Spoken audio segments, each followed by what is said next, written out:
Kwenye nyakati hizi nimepokea kesi nyingi sana za wanawake mbalimbali kwamba wanapitia changamoto ya kuziba kwa mirija yao ya uzazi, lakini wanashindwa kutambua kwamba kitu gani ambacho kinasababisha mirija yao ya uzazi kuvimba. Sasa dalili hizi ni dalili ambazo kuonyesha kwamba wewe mwanamke mirija yako ya uzazi kuwa imeziba. Natambua kwamba mirija yako ya uzazi ikiwa imeziba utashindwa kupata ujauzito, kwani wakati wa kushiriki tendo la ndoa au mirija yako ya uzazi imeziba. Sasa zifuatazo ni dalili ambazo zitakuonyesha kwamba wewe mirija yako ya uzazi imeziba. Dalili ya kwanza, maumivu ya tumbo la chini. Yaani mwanamke unakuwa unaugulia maumivu ya tumbo la chini kiasi kwamba unaweza kuhisi umeingia katika kipindi cha hedhi, lakini hapana, hujaingia katika kipindi cha hedhi, ila hiyo ni dalili mojawapo ya kwamba mirija yako ya uzazi imeziba.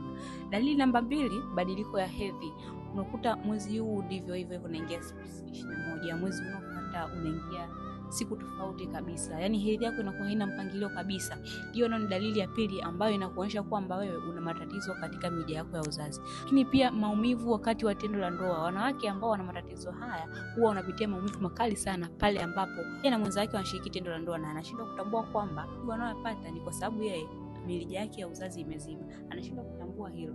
Lakini pia dalili nyingine ambayo mwanamke unaipata endapo mirija yako ya uzazi ikiwa imeziba ni kutokwa na uchafu ukeni usio wa kawaida. Mirija yako ya uzazi ikishaziba automatically kabisa utatokwa na uchafu ukeni usio wa kawaida. Utatoka uchafu unaweza kuwa na rangi ya njano, kijani. Unaweza kuona ni dalili ya kawaida, lakini pia hii inaonyesha kwamba wewe mirija yako ya uzazi imeziba. Pia dalili nyingine ya mwisho ambayo naenda kukupatia leo ni kukosa ujauzito kwa muda mrefu. Huwezi kupata ujauzito wakati mirija yako imeziba, kwa sababu nimeshakwambia kwamba mirija yako ya uzazi ikiwa imeshaziba, mbegu za kiume zitashindwa kuingia ili uweze kupata mimba. Kwa hiyo huwezi kupata mimba kabisa. Kwa hiyo tia dalili za mirija ya uzazi kuziba. Kwa hiyo huenda wewe ni mwanamke ambaye unapitia dalili hizi, au ni mwingine, au kuna mwanamke mwingine unamfahamu anapitia dalili hizi. Usikae tu kimya mnaambizana kwamba fulani hivi na hivi.